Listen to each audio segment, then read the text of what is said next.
Irmãos, na manhã de hoje, o nosso desafio vai ser conversar um pouco mais sobre a razão e no domingo seguinte a gente tratará acerca do tema da emoção.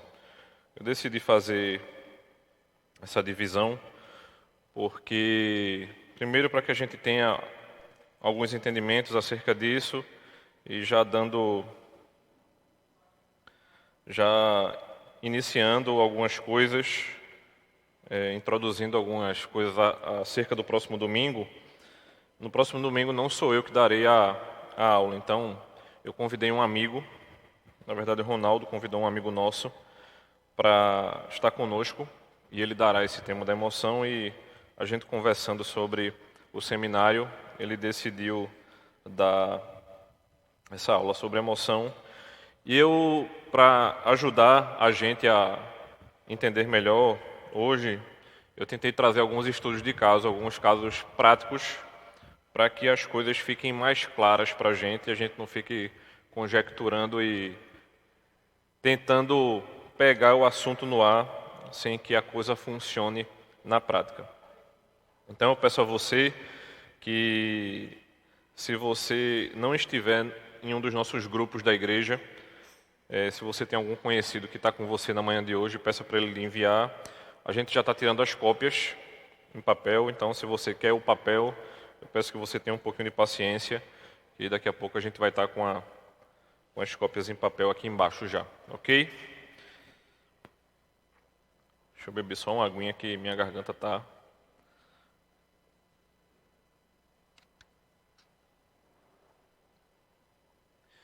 Então, retomando o assunto, quando a gente pensa em razão, das duas uma, né? Ou a gente vai querer fugir da tratativa do assunto, ou a gente vai ser tomado de assalto. E minha ideia, quando a gente tratou acerca do assunto no domingo passado, foi justamente a gente não ser pego de susto hoje, justamente por isso. Porque quando a gente pensa em razão, a gente já vai pensar em fé contra essa razão. Eu já abri o texto, o resumo, para quem já abriu aí o arquivo em PDF. Eu já abri o resumo falando dessa fé contra a razão, que ela deve ser considerada a partir da perspectiva bíblica. Ou seja, tudo que eu mostrei semana passada foi para que nós pudéssemos estar partindo do aspecto bíblico. E até foi enviada uma mensagem para mim, porque eu fiz uma citação de Francis Schaeffer domingo passado. Eu vou até abrir a pergunta que me fizeram semana passada e que eu nem tinha visto. E depois Cláudia me procurou e disse: pastor, eu fiz uma pergunta ao Senhor. Eu disse: perdão, Cláudia, que eu não vi. Que ela disse assim: precisamos entender primeiro o meio que fomos criados, nossa família, e depois entender a questão da ciência. Eu acho que a pergunta ela não é exatamente essa. A gente não vai entender primeiro alguma coisa. A pergunta é quem a gente precisa entender. Então, a gente tem partido de onde? Então, eu não queria usar essa expressão, mas talvez fique mais fácil para a gente entender. É como se a gente estivesse tentando fazer o seguinte: eu não posso racionalizar, ou eu não posso tentar trazer o conceito para perto de mim e tentar estudá-lo. E eu também não estava querendo usar esse conceito justamente porque quando a gente pensa em razão ou racionalização, é como se isso estivesse se afastando completamente da ideia de fé. Então, quando eu já abro o texto aqui dizendo que a fé contra a razão é contra essa razão isolada. Ou seja, quando o meu pensamento ele se afasta. Quando eu não quero trazer Deus para perto. A gente estava conversando com uns amigos essa semana e um desses nossos amigos, ele é cientista da computação. E aí a gente estava tratando justamente de uma confusão que está rolando na internet a respeito de criação e evolução. E para os jovens, né, Eles diriam com muita tranquilidade que está rolando uma treta na internet, e realmente está. Mas assim, a gente estava conversando justamente acerca dessa, tipo assim, então quer dizer que um cientista da computação não pode pensar, refletir acerca do trabalho dele de maneira bíblica. Se a ideia dele é tão aplicada, e eu estava até conversando com o presbítero Aderval, que passou o mês de dezembro conosco, e eu disse a ele: Val, lê esse livro, porque era justamente um cientista da computação pensando em ciência da computação a partir do conceito de reforma, né, que a gente vai chamar dessa teologia reformacional, do conceito bíblico de como a gente pode pensar ciência de maneira aplicada e sem se afastar. É justamente o inverso que a gente precisa trazer para perto. Já tanto que eu coloquei o título do texto de essa desconstrução da razão. Mas é a desconstrução da razão de maneira isolada. E não que eu e você a gente não possa pensar. E aí, citando o Schaeffer de novo, e usando o mesmo livro, né, que é a questão da morte e da razão, ele vai dizer o seguinte: na dimensão da eternidade, estamos completamente separados de Deus. Já na linha da personalidade, porém, fomos feitos à sua imagem. Ou seja, fomos criados à imagem. Isso muitas vezes vai ser tranquilo para que a gente entenda. Tudo bem, eu fui criado à imagem e semelhança. Mas por que no meu dia a dia é como se isso não existisse mais? Porque a gente vive de maneira isolada, né? Tipo assim, eu entro na igreja, como eu disse domingo passado, eu entro na igreja, eu sou crente. Terminou o culto, eu saio, já não sou mais. Por que a gente tenta separar tanto isso? E aí, já iniciando os estudos para a série de sermões, eu não sei nem se a gente já falou, né? Mas se não falou, eu vou falar agora. Iniciando os estudos para a série de sermões em Eclesiastes, a gente vai expor Eclesiastes a partir de fevereiro, nos domingos pela manhã.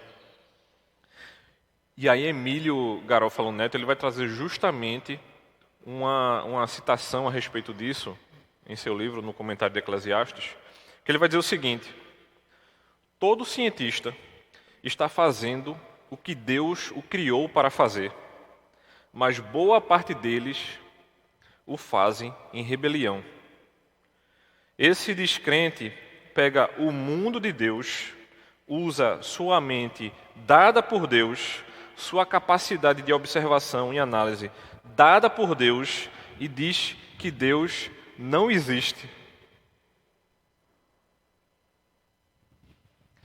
Aí eu fiquei pensando, é muito fácil a pessoa dizer isso, né? E eu estava concluindo de formatar o texto ontem à noite, e aí começa um filme na TV de um psiquiatra. E o início do filme é tipo assim, ele começando a tratar mal os seus pacientes, porque ele diz assim: eu não sei o que é felicidade, e eu preciso fazer uma viagem para tentar encontrar de alguma maneira a felicidade. Sendo que antes dele começar a viagem, é como se ele já começasse a registrar o relato dele. E ele para e chega para a companheira dele e diz assim: o que é ser feliz para você? Primeiro que ele já gera uma crise no casamento, porque a mulher diz assim: você está querendo se separar de mim. Porque como é que você chega com essa pergunta do nada? E eles não tinham filhos ainda. E ela para e diz assim para ele: você está me perguntando isso porque a gente não tem filhos ainda. E detalhe, era um casal muito bem sucedido, né? Sucedido em suas profissões. Não estou falando de finanças, mas tipo assim, um psiquiatra bem sucedido e ela uma farmacêutica bem sucedida. E aí eles assim: eu preciso fazer uma viagem para entender o que é a felicidade. E ela olha para ele e diz assim: mas eu não posso viajar agora. Mas aí ele diz assim, e ele continua: mas eu preciso fazer a viagem. E ela olha para ele e diz assim: e você vai para onde? Ele disse: vou para a China. E ele vai para a China e começa a anotar os relatos e das perguntas que ele faz. E ele se encontra com um super empresário, um banqueiro dentro do avião. E esse banqueiro diz assim: eu vou mostrar para você o que é felicidade, sendo que ele vai começando a encontrar felicidade com as pessoas que ele começa a cruzar.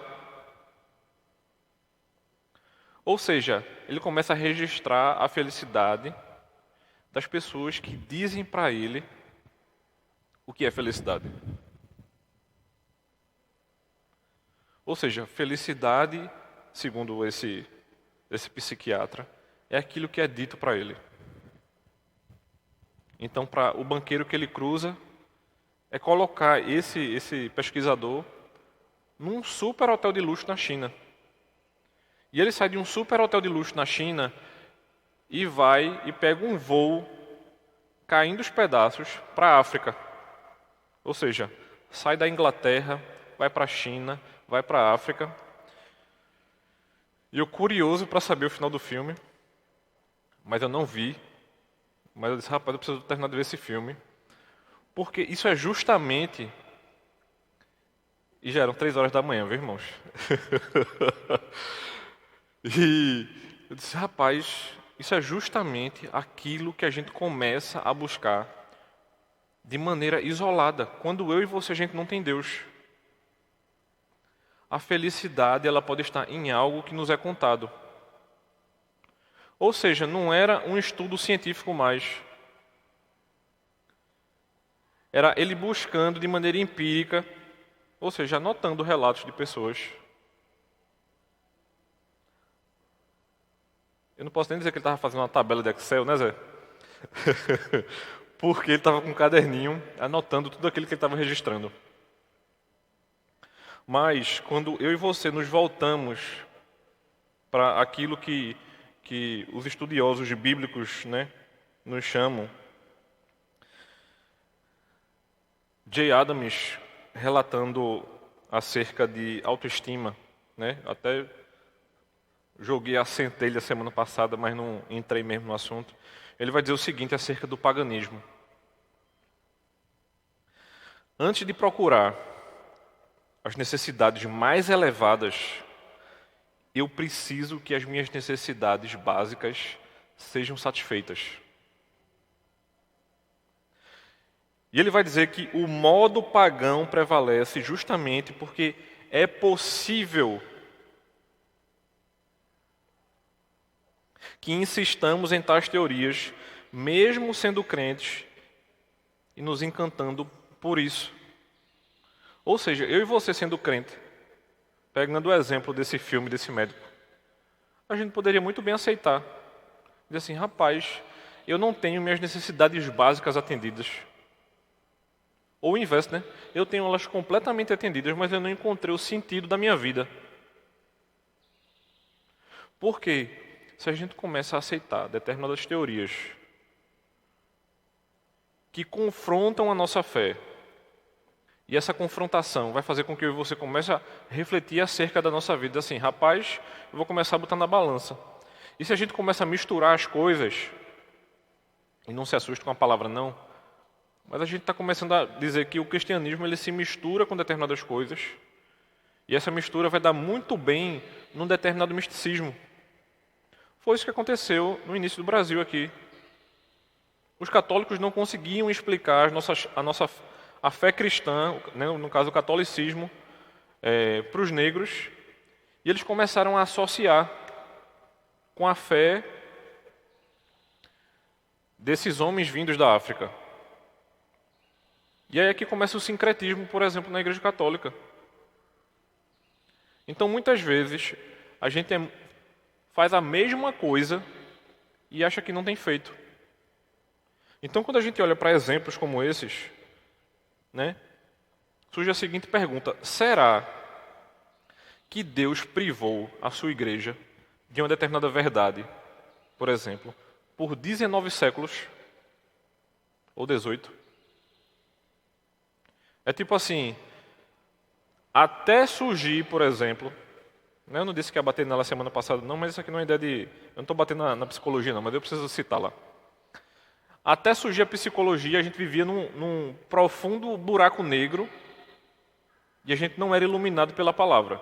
Aí, de repente, quando surge a psicologia, que a gente tenta unir essas duas coisas, aí sim a vida começa a fazer sentido. Porque se a gente perde justamente a base que nos foi dada domingo passado, eu posso com muita facilidade colocar a psicologia acima da palavra, ou qualquer outra ciência. E é justamente isso que a gente está sendo alertado acerca dessa desconstrução da razão. Ou seja, a partir do momento que eu tenho ideia do que a Bíblia faz na minha vida, eu tenho a Bíblia fixa aqui em cima, e eu vou somando tranquilamente coisas a ela, e não misturando ou colocando por cima e dizendo que determinadas teorias fazem mais sentido. É por isso que, por exemplo, quando a gente começa a pensar, né? Já começa a lembrar dos biólogos aqui da igreja. Não estou querendo arrumar briga com vocês não, viu, irmãos? Depois a gente pode conversar sobre isso. Mas quando a gente olha, por exemplo, para essa briga de criação e evolução, se a gente não tiver muita tranquilidade contra isso, a gente vai balançar em relação ao relato de Gênesis. E eu estava conversando com um grupo de amigos semana passada a respeito disso, eu disse a eles, é como se a gente tivesse que desmantelar determinadas pessoas para dizer assim, não, fulano, eu discordo de fulano nisso. Então, se eu discordo somente de um aspecto dele, fulano não é mais meu irmão em Cristo. Por exemplo, o reverendo Guilherme de Carvalho, pastor batista de Minas Gerais, ele acredita na evolução. E um belo dia a gente se encontra aqui em Boa Viagem e a gente disse a ele, olha, você é nosso irmão, mas tentar misturar essa ideia de Gênesis é muito difícil. A gente vai começar a querer desconstruir um bocado de coisa.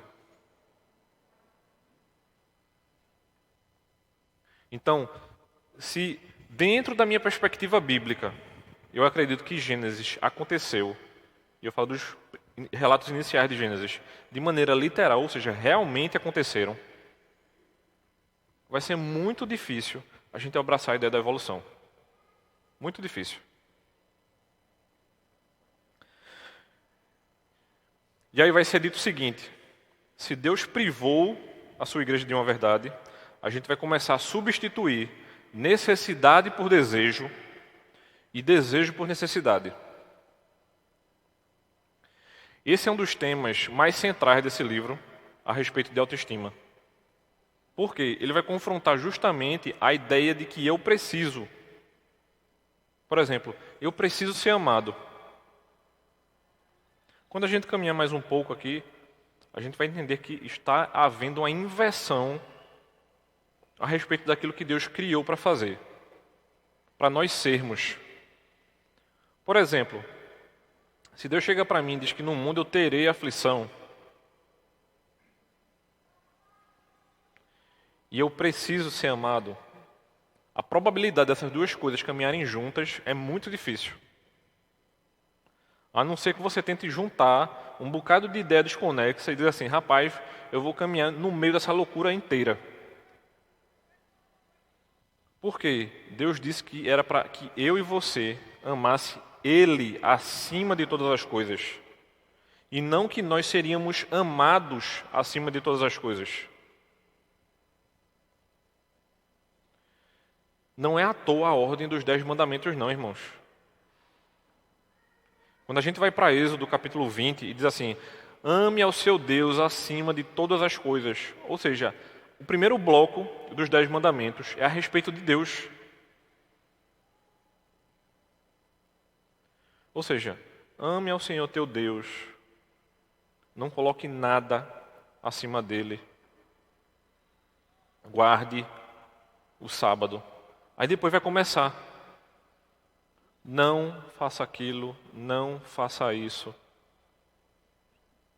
Não adultere. Não diga falso contra outra pessoa.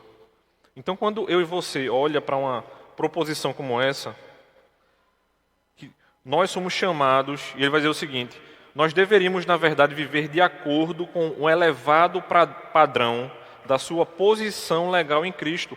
Paulo está nos chamando, lá em Colossenses capítulo 3, a entender justamente essa ideia. Ele vai dizer o seguinte aqui, Colossenses 3, versículo 3.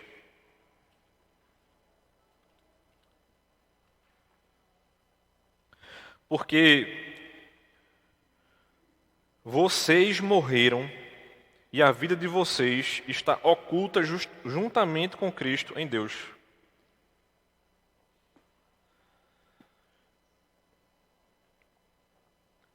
E aí a gente entra num dos maiores problemas da igreja hoje. Quando eu pego uma pessoa que a psicologia está acima do relato bíblico, e eu leio um versículo como esse para ela, eu estou jogando uma bomba relógio no colo dela, para que ela saia de perto de mim o mais rápido possível, porque quando Paulo diz para mim e para você que nós morremos e a nossa vida está oculta, uma pessoa que defende a autoestima, ele vai dizer, pastor, o senhor está louco. O que você está tentando interpretar aí não faz sentido algum. Porque o que é que Paulo está chegando para mim e para você? Ou seja, nós estamos por trás de Cristo. E é justamente o que a gente aprendeu semana passada. Nós não somos, nós estamos atrelados. Porque se Deus é, nós passamos a ser. No versículo 5, Paulo segue. Façam morrer tudo o que pertence à natureza terrena. Imoralidade sexual, impurezas, paixões, maus desejos e a avareza, que é a idolatria. Ou seja, se não houver confrontação a respeito do pecado, eu estou dizendo que todos os seus problemas podem ser tratados sem confrontação. Sem em eu e você tocar na palavra pecado. Então, se a gente não encarar os problemas como realmente devem ser encarados, e Paulo vai seguir aqui no texto, o versículo 8 vai dizer o seguinte: agora, porém, abandonem igualmente todas estas coisas, ira, indignação, maldade, blasfêmia, linguagem obscena no falar. Não mintam uns aos outros, uma vez que vocês se despiram da velha natureza com as suas práticas, e se revestiram da nova natureza que se renova para o pleno conhecimento, segundo a imagem daquele que a criou. Ou seja, se nós fomos criados à imagem, e aí Paulo diz no versículo 10, se nós nos revestimos de nova natureza, para quê? Para que haja pleno conhecimento. Ou seja, irmãos, não vai haver pleno conhecimento a gente buscando na ciência de maneira isolada, não. Se não houver realmente essa desconstrução daquilo que a gente aceita, e para mim a parte mais difícil, nós fomos ensinados a respeito disso durante toda a nossa vida. Eu não estou pedindo para você sair daqui na manhã de hoje, dizendo assim, irmãos, tudo vai ser resolvido hoje. Não vai não. Se a gente não se debruçar na palavra, se a gente não investir no conhecimento bíblico, se a gente não estiver sendo confrontado pelo Espírito acerca daquilo que a gente tem aprendido, a gente não vai conseguir dar esses passos que são necessários na nossa vida.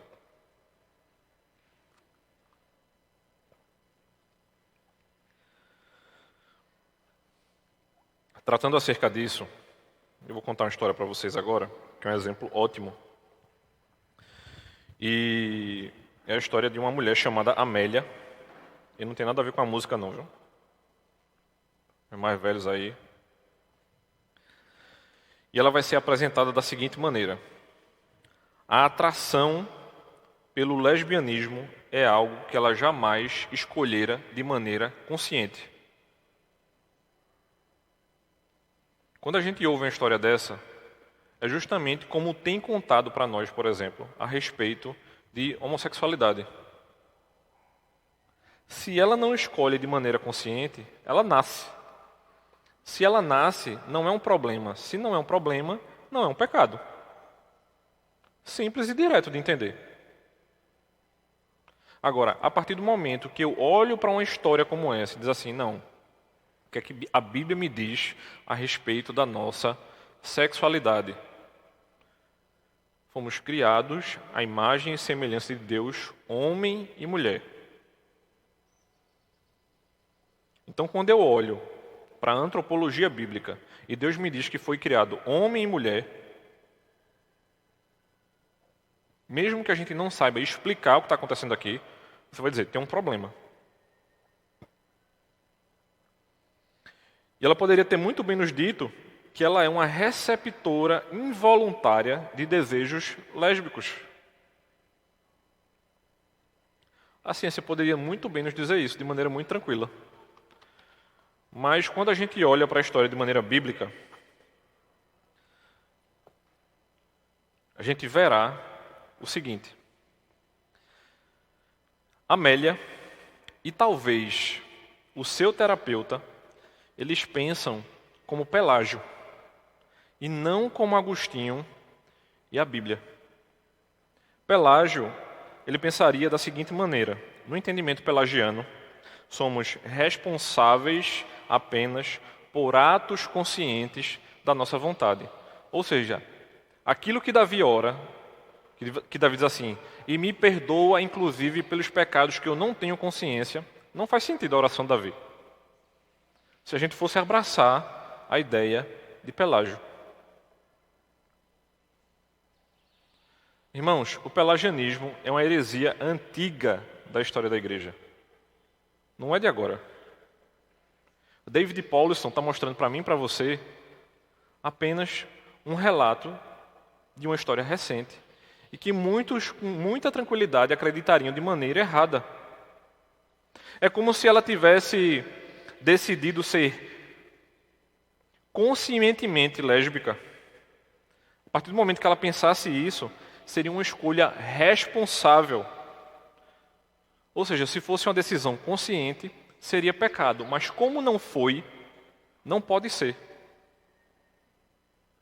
Ou seja, se a gente começa a pensar dessa maneira, a gente vai começar a se esconder por trás dos nossos pecados, porque simplesmente não foi uma decisão que diz assim, não, a partir de hoje eu vou fazer isso. Então, meu irmão, se você não conseguir distinguir o seu desejo de assaltar um banco, vai e faça, está tudo certo. Porque para algumas coisas ainda fazem sentido e para outras não? Simplesmente porque é dinheiro e podem estar roubando o meu dinheiro e o seu no banco? Isso aqui é um exemplo, irmãos, de muitos outros que podem aparecer. Então, quando a gente olha para detalhes como esses, por exemplo, eu vou trazer um outro relato aqui a respeito de transtorno de identidade dissociativa. Pastor, o senhor está falando de quê mesmo? Calma, vamos devagar. É só um outro exemplo. Isso aqui é um relato médico psicológico. Não é somente um médico relatando. O nome dessa outra mulher é Jack. E o seu terapeuta acredita que ela sofre de transtorno de identidade dissociativa. E o seu psiquiatra também. Mas por que eles acreditam nisso? Eles vão chegar nesse rótulo porque conseguem detectar 5 características dessa mulher. O primeiro deles, Jack mentia como uma excelente atriz. Você pode perguntar com muita tranquilidade, viu? Para mim, para Ronaldo, para Daniel, para outros pastores. Tem gente que você diz assim, meu irmão, fulano está contando para mim e ele está acreditando. Ele é como se... Parece doença mesmo. É como se ele estivesse dizendo assim para mim, rapaz, o que eu estou contando para tu é mentira. Mas para mim é a maior verdade do mundo. Sabe o que é interessante? Porque normalmente quando a gente recebe uma pessoa dessa no gabinete, a gente costuma dizer o seguinte, fulano, eu vou considerar que tudo que você está me dizendo é verdade. Porque o meu objetivo, no final das contas, não é chegar para a pessoa e dizer assim, fale a verdade para mim, que eu vou disciplinar você. Na verdade, o grande objetivo de uma orientação pastoral é dizer assim, meu irmão, se arrependa. O grande objetivo é esse. Tem gente que entra aqui na secretaria quando olha para o rosto de Cláudio e diz assim, rapaz, eu vou ter que entrar na sala do pastor mesmo. Diz, calma, meu irmão, a gente vai conversar, não vou levar você daqui para o tribunal, não. Uma outra característica é que ela mantinha padrões assustadores de comportamento. E no relato da história dela, chegaram a encontrar essa mulher correndo numa bela noite, chovendo no meio do bairro que ela morava. E a polícia para a mulher e ligam para a igreja que ela frequentava assim, a gente encontrou ela aqui e está parecendo uma louca desvairada. Uma outra característica. Ela teve uma infância traumática. Irmãos, se a gente for falar de trauma de infância,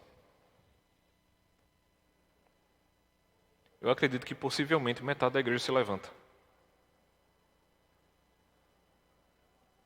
Nem todo trauma de infância vai levar a um problema de saúde.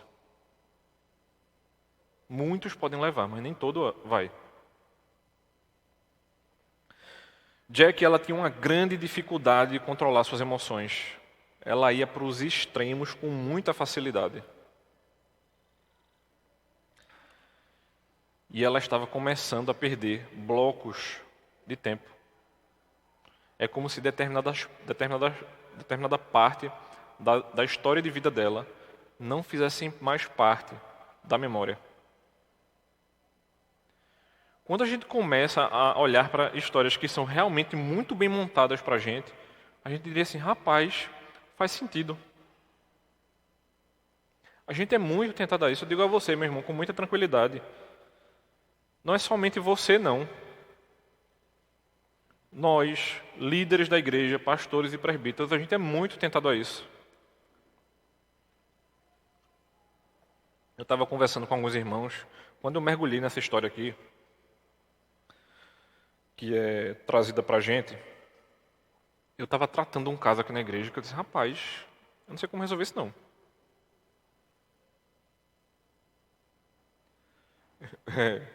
Brincavam até comigo. Ô menino, tu não larga mais desse livro não, é porque eu estava tentando entender o que estava acontecendo com a vida da pessoa. Porque até eu fui tentado a pensar, rapaz, essa pessoa é doente. Porque muitas vezes a gente vai ser tentado. E é muito fácil a gente ir para um dos dois extremos. Vai ter gente que vai negar completamente a ciência e vai dizer assim, não, você vai ser tratado 100% com a Bíblia. E não que a Bíblia não nos traga os princípios, que é justamente isso que a gente está dizendo. Mas muitas vezes, o pastor com medo de tratar determinadas coisas, ou a liderança da igreja com medo de tratar determinadas coisas, vai chegar para mim e para vocês, não, você precisa procurar um psicólogo. É muito fácil para a gente fazer isso. Por quê? O que a gente está dizendo? Meu irmão, seu problema não é resolvido comigo, não. Eu estou me livrando de um problema, na verdade. Por que confrontar o coração de Jack, por exemplo, ou da própria Amélia, vai dar muito trabalho? Não vai ser um aconselhamento que ela vai entrar no gabinete da gente, aqui na igreja, vai conversar uma única vez com a gente, vai dizer assim, não, minha irmã, está tudo resolvido. Isso não vai acontecer. E como eu tinha dito domingo passado, se envolver tratamento médico, se realmente precisar de tratamento médico, vai ser mais demorado ainda. Porque vai para o médico, volta, aí continua com a gente, o médico passa medicação, entra em medicação, ajusta a medicação. Muitas vezes eu precisei parar aconselhamento aqui na igreja, porque a pessoa disse, não, eu parei de tomar remédio. Eu disse, então não continua a conversar com você. Eu não continuo o seu tratamento. Porque muitas vezes, quando a gente está enfrentando determinadas dificuldades dessa, que realmente precisa de acompanhamento médico, é como se a gente dissesse assim, não, minha hipertensão precisa de remédio.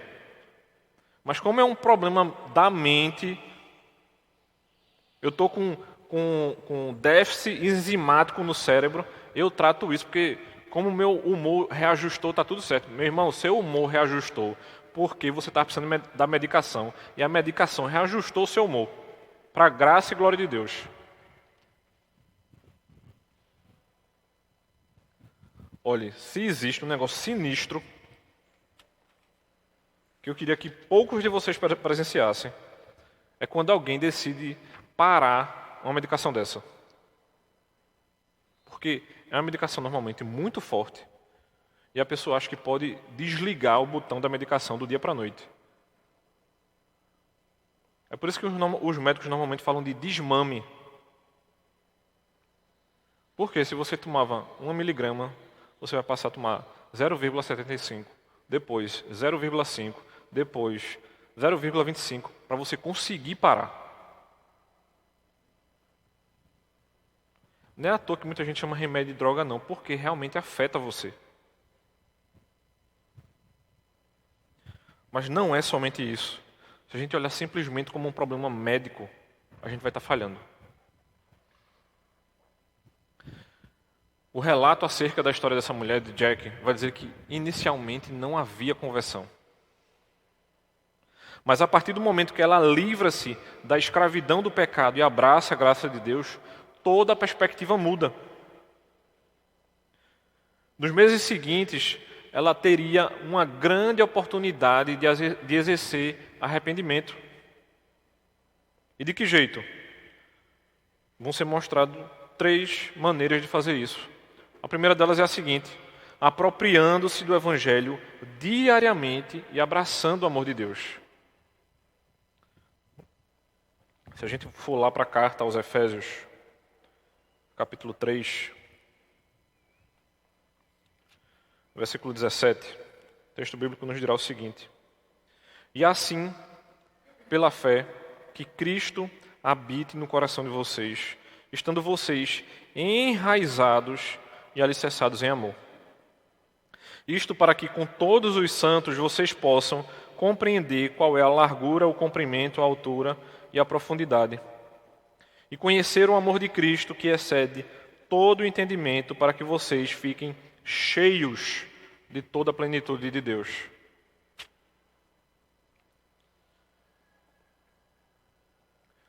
Normalmente, quando a gente está enfrentando problemas da mente,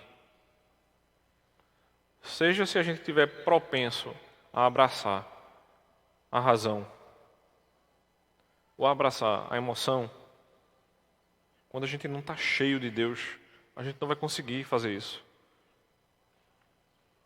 E cheio não é aquele discurso de não, hoje eu estou meio sem Deus e amanhã eu estou cheio dele. Não é isso não. É justamente dessa busca diária pelo Senhor. É de ter vida constante com Deus. É de buscá-lo verdadeiramente, de maneira completa na sua vida, para que vocês entendam isso. Esse entendimento, muitas vezes, a gente não consegue se aperceber o que a nossa mente e o nosso corpo está dizendo para você. Você consegue parar para perceber quando o seu corpo está chegando para você e dizer assim, você precisa tirar férias. Você consegue fazer esse tipo de leitura? Ou você é o tipo de pessoa que não consegue parar 15 dias, porque se tirar férias por 15 dias, sua empresa fecha, quebra e você não vai ter sustento? Ou a gente realmente não confia na soberania de Deus acerca disso? O segundo aspecto é a respeito de aprender a dar amor ao invés de buscar amor em outras pessoas. Filipenses capítulo 2, versículos 3 e 4, dirá o seguinte: não façam nada por interesse pessoal ou vaidade, mas por humildade, cada um considerando os outros superiores a si mesmo, não tendo em vista somente os seus próprios interesses, mas também os dos outros. Novamente Paulo, irmãos. Paulo não entendia nada acerca de autoestima, porque não é possível, né? Outro versículo dizendo que a gente não pode fazer nada por interesse pessoal ou por vaidade, mas considerando os outros superiores a mim, que é que o conceito de autoestima faria para mim e para você? Eu não posso considerar o outro maior do que eu.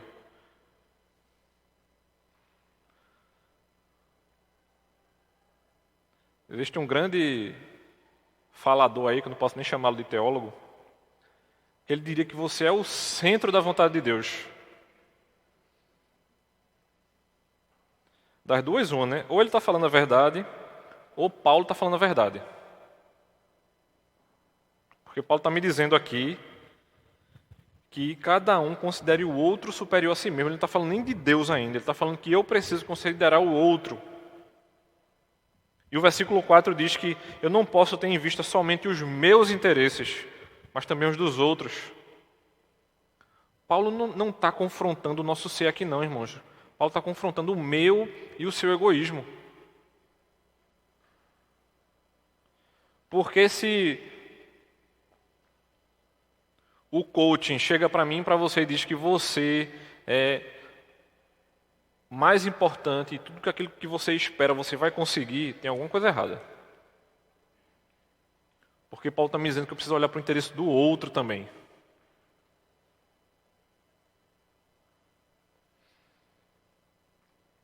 E é uma terceira e última coisa. Cultivar um espírito confiante, nem de si próprio não, viu? E submisso, rendido ao controle de Deus, de um Deus bom, em vez de tentar controlar a sua própria vida e as vidas de outras pessoas. Eu diria que isso é um desafio às nossas vidas hoje em dia.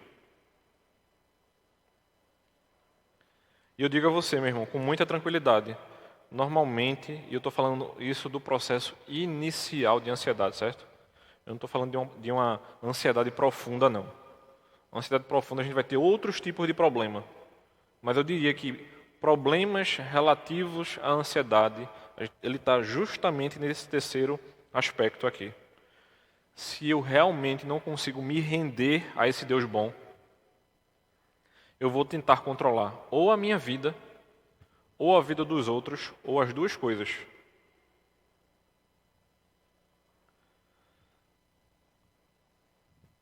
Considere o seguinte, meu irmão. Considere que você vai colocar o seu filho numa escolinha de futebol, no Parque Memorial Arco Verde, que muitos de vocês não sabem nem que parque é esse, pelo nome, mas todo mundo passa por ele todo dia. Mas que para você colocar seu filho lá, você vai ter que colocar o seu filho num ônibus, ele vai sozinho para lá.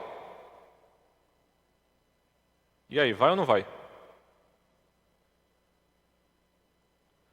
Para quem não sabe, o Parque Memorial Arco Verde é aquele parque, quando você está saindo de Olinda e chegando perto do Shopping Itacaruna, você passa por ele.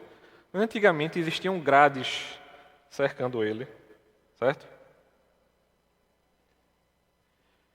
E eu ia todo sábado para lá, porque tinha uma escolinha de futebol aqui da igreja, e não existia essa quadra ainda. E a briga era, meu pai dizia, deixa o menino ir, e minha mãe dizia, não deixa o menino ir. Porque meu pai dizia, vai-te embora de ônibus. Agora considere o seguinte, para descer no Parque Memorial Arco Verde, e eu tinha uns 12 anos na época, era tranquilo. Mas para eu voltar para casa, a parada de ônibus era na escola de aprendizes marinheiros. E aí, fica sozinho ali ou não fica? Muitos irmãos aqui da igreja não querem nem deixar o menino pegar ônibus aqui. Tudo bem, meu irmão, eu sei que é perigoso entrar aqui à noite sozinho. Não estou questionando o perigo, não. Mas eu estou confrontando o seu desejo de controle. Eu digo a você, viu, meu irmão, com muita tranquilidade. Se Deus permitir que aconteça alguma coisa na sua vida, você pode estar dentro de um carro blindado, vai acontecer. Não vai ser o carro blindado que vai impedir, não.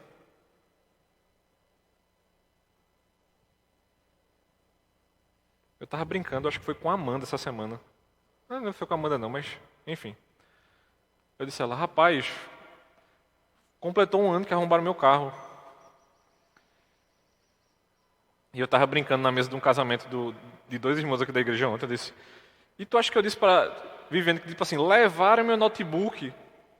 Levaram mesmo. Outro dia eu estava choramingando para ela, rapaz, levaram a caneta que meu pai mais gostava. Eu não estava choramingando por causa do notebook, não. Quando meu pai faleceu, eu achei todas as canetas, menos essa. E eu ia quase toda semana na casa da minha mãe. E aí, encontrou a caneta? Encontrou a caneta? Encontrou a caneta? Encontrou a caneta? A caneta foi encontrada. Mas o dono levou. E agora?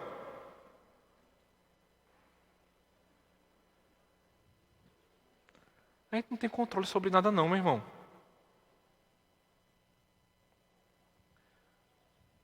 Muitos irmãos têm lamentado a perda da vida por conta da pandemia.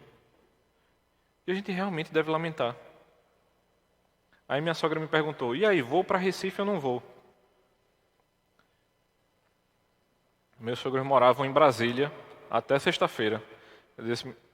Eu disse, sogra, se Deus quiser que a senhora morra de Covid, vai ser em Brasília ou vai ser em Recife. Não tem essa não. Agora a gente controla a cidade que vai morrer. E a doença também. A gente não consegue controlar isso não, irmãos. A gente está tentando trazer conceitos de razoabilidade para a nossa mente, como se isso fosse possível. A gente não consegue controlar essas coisas. Veja o que a Bíblia vai dizer. Eu não vou abrir nem os 3 textos que eu coloquei no resumo, eu vou abrir só Provérbios. Provérbios capítulo 16.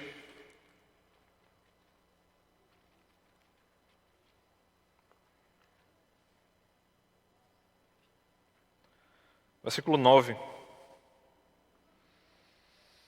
O coração do ser humano traça o seu caminho, mas o Senhor lhe dirige os passos.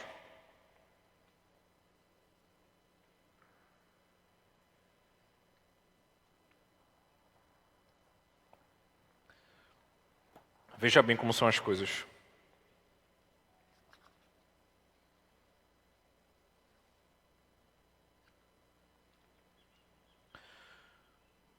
O reverendo Vadislau, olhando para esse texto,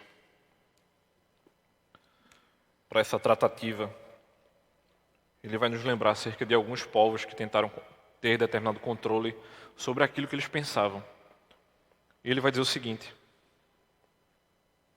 os judeus queriam adorar a Deus, mas na Jerusalém terrestre. Os samaritanos também queriam adorar a Deus, mas escolhiam sua própria habitação para adoração. Os incrédulos querem adorar a Deus, os seus deuses pagãos, os seculares, em formas de ídolos religiosos ou negando a existência de Deus. Mas nós cristãos queremos adorar a Deus tentando honrá-lo com os nossos lábios, enquanto o nosso coração permanece longe dele. Isso não é possível, meu irmão.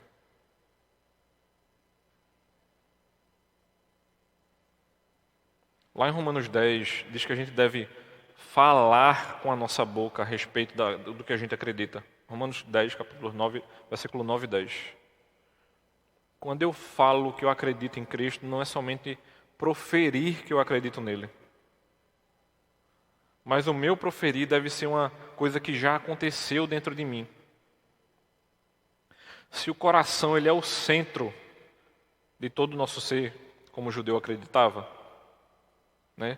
O centro do nosso pensamento e de tudo aquilo que a gente sente, deve estar partindo do nosso coração. Não é proferir de maneira aleatória e dizer assim, seja o que Deus quiser. Porque vai ser dito que adorar a Deus significa refletir o caráter transformado. Ou seja, se houve verdadeira transformação na minha vida e na sua, a gente precisa soltar algumas amarras da nossa vida. Ou seja, se eu tenho uma fé apoiada na minha razão, ou seja, naquilo que eu consigo explicar, pensar e controlar, isso precisa ser solto. Porque na verdade deve ser o inverso. eu uso a minha fé para justamente explicar as coisas e não inverso como a pergunta que foi feita no início. Começa da onde? Não é de onde começa. É quem me fez conhecer. De onde meu pensamento parte. Porque se eu nego esse Deus transformador, a gente poderia ser chamado tranquilamente de estultos, como a Bíblia fala. A estutícia na Bíblia, né? Provérbios fala muito disso, Eclesiastes também. É quem não considera Deus. O reverendo Vadislau apresenta para a gente 7 disposições do nosso coração a respeito da estultícia. Ele vai dizer o seguinte, que a gente nasce com um desejo romântico de autonomia em um ambiente realista de condicionamento. Ou seja, eu e você podemos ser condicionados tranquilamente. Aí você diz assim, então o senhor está querendo dizer que a gente é fruto do meio. Pode ser também, não somente isso. Uma segunda coisa, existe uma propensão para aprender de maneira errada o que é certo e uma prontidão para aprender o erro. Uma terceira coisa, há uma disposição para ouvir as vozes da estutícia aprendida e imediatamente passá-la à experiência prática. Ou seja, aprende errado e já quer começar a aplicar o erro. 4. Uma constante frustração dos desejos em função de uma patente consciente de Deus, de si mesmo e do mundo a qual se opõe a estutícia. E quando ele coloca aqui de maneira tácita,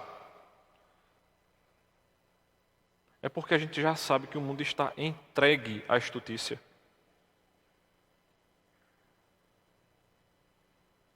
Às vezes, eu e você estamos desejando o que o mundo está cuspindo no nosso rosto, como se aquilo ali fosse a melhor coisa do mundo. Irmãos, quando a gente é realmente confrontado, que a nossa fé é confrontada, a gente não é para achar bonito, não. Algumas dessas coisas que nos são oferecidas vai nos fazer sentido, muitas vezes, porque o nosso coração é enganoso. Muitas vezes a gente não vai ser tentado por essa razão que é apresentada aqui, mas a gente vai ser tentado pelo que a gente sente. O exemplo de Amélia poderia não ter tido essa construção lógica aqui e dizer assim, não, se eu soubesse que eu nasci assim, eu diria que era pecado. Próximo domingo a gente vai entender melhor a respeito das pessoas que sentem. Ela vai dizer assim, não, eu sempre senti isso. Muitas vezes eu e você, nós vamos nos apoiar naquilo que a gente acredita ou naquilo que a gente sente, mas que não tem nada a ver com o relato bíblico.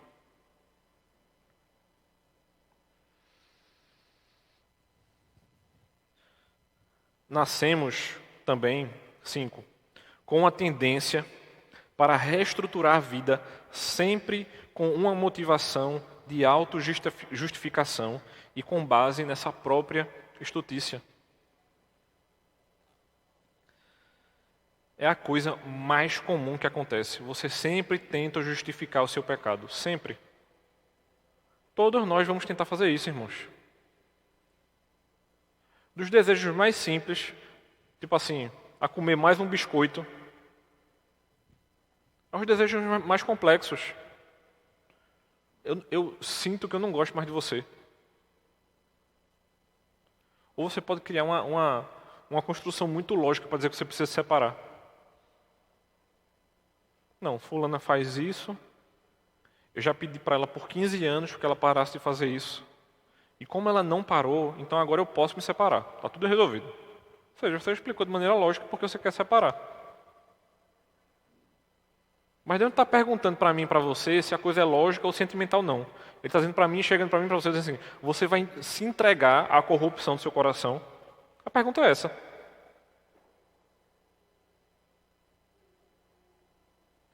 Davi vai lembrar a mim e a você, no Salmo 119, a partir do versículo 9, de que a palavra do Senhor, ela deve estar de um jeito no nosso coração, como se tivesse sido cravejada.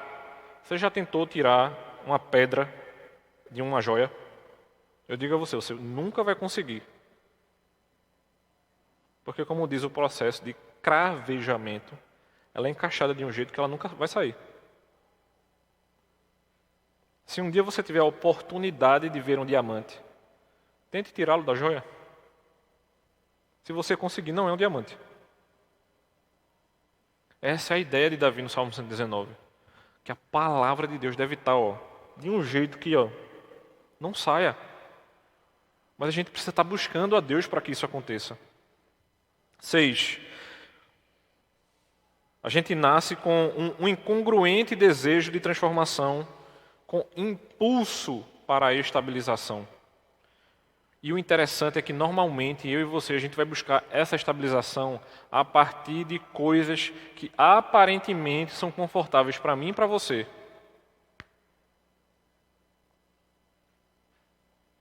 Eu estava conversando com um jovem aqui da igreja essa semana e eu disse a ele, olha, na verdade foi nem eu que disse, foi ele que me disse.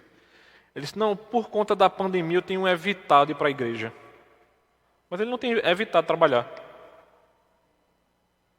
Ele já estava me dando a resposta do problema dele. Eu até mostrei aqui um irmão, né? Nesse dia tinha me mostrado uma foto de uma praia cheia e uma pessoa falando com a outra assim, rapaz, eu não sei se eu vou para a igreja amanhã não, para evitar aglomeração. E a praia lotada.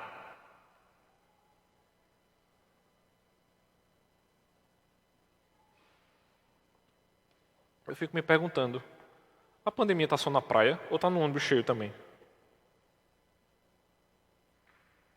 Porque se é para parar a praia, para o ônibus também.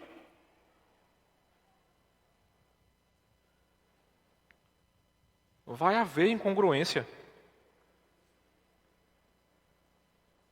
7.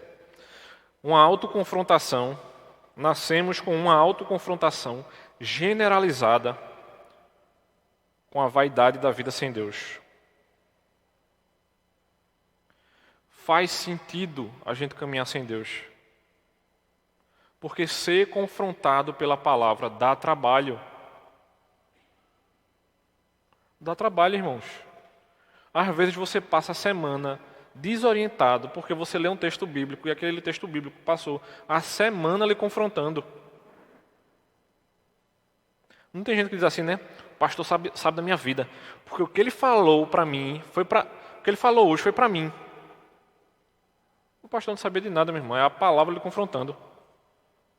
A Bíblia diz que o dom de adivinhação é pecado. Então o pastor não sabia de nada, não. Então, quando o reverendo Vadislau conclui isso aqui, ele vai dizer que todas essas características da natureza humana decaída estão presentes em qualquer fase da vida e permeiam toda a nossa cultura. David Wells, no livro Coragem para Ser Protestante, ele vai dizer que a nossa alma ela vai definhar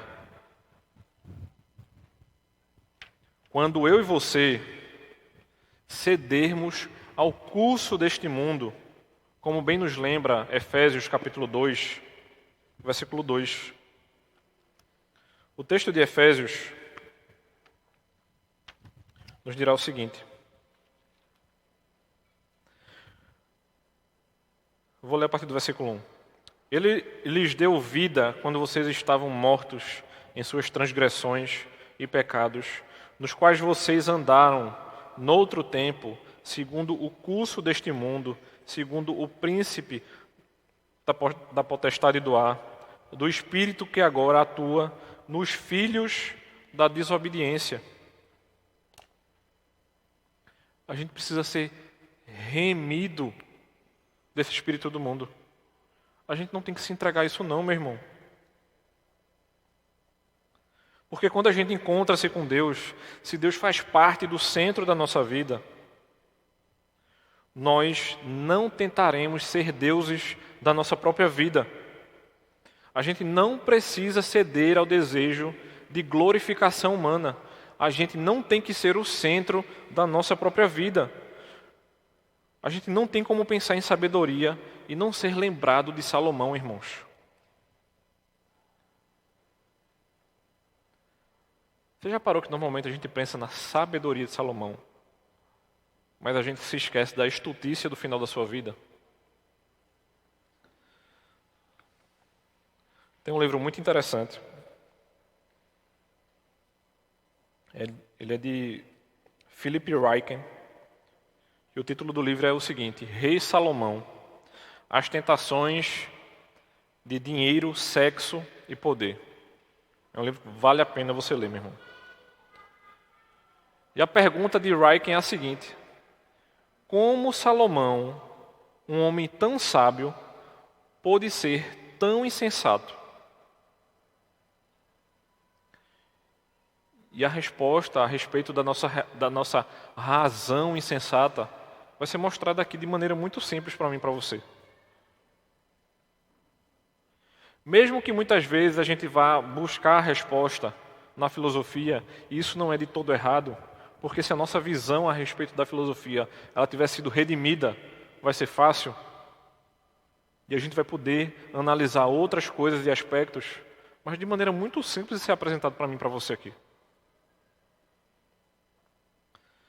Ela é de simples resposta, mas eu diria que ela é de difícil aplicação. Deus nunca opera de modo independente ou automático, mas sempre de acordo com os afetos do nosso coração. Eu gosto muito desse tipo de linguagem. É a linguagem que muitos autores bíblicos usarão, e é uma linguagem que também Jonathan Edwards vai se utilizar naquele livro, Afeições Religiosas. Afetos do coração. O uso dos nossos dons, Ryken vai dizer, ele é governado pela condição do nosso coração. Então, o problema não é a razão em si, mas quando o nosso coração se desvia de Deus. Até mesmo os dons que Ele nos deu serão usados contra Ele. Por exemplo, quando Salomão se desvia de Deus, até mesmo a sua sabedoria se transforma em loucura. Ele deixa de ser um homem sábio. É como se o dom invertesse. No início do reinado de Salomão, o coração dele estava no lugar certo. Mas houve tragédia na vida desse homem. O coração de Salomão, ele termina no lugar errado. Veja que interessante. A palavra usada para descrever as mudanças nos afetos de Salomão é enfática. O relato bíblico diz que ele se apegou às suas esposas. Essa palavra, apegar, esse verbo. Os estudiosos dizem que é a mesma palavra para quando eu e você nos apegamos à fé em Cristo. A fé em Deus.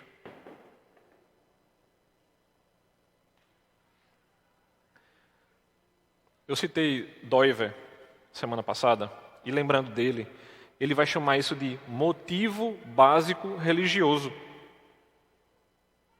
Se você não adora a Deus, meu irmão, você adora qualquer outra coisa.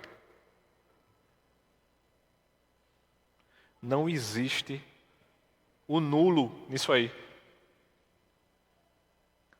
Salomão não adorava mais a Deus, porque ele cedeu às suas esposas e aos deuses delas. Isso aconteceu e o relato bíblico nos mostra, quando a gente estuda os relatos de 1ª e 2ª Reis e de 1ª e 2ª Crônicas, a gente vê tranquilamente a destruição de Salomão.